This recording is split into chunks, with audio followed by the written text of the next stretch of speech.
साल 2008 एक असा दिवस आला होता की जगातल्या मोठमोठ्या बँका डबघाईला आल्या होत्या आणि वॉल स्ट्रीट अक्षरशः मरायचं बाकी होतं।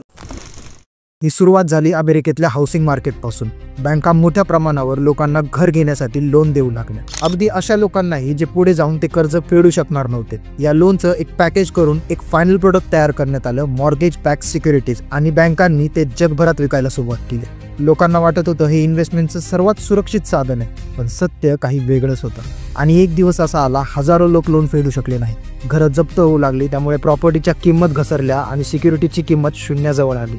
लेमन ब्रदर्स, 150 वर्ष जुनी इन्व्हेस्टमेंट कंपनी, एका रात्रीत दिवाळखोरीत निघाली। लोकांची लाखो डॉलरची कमाई काही मिनिटात उडून गेली।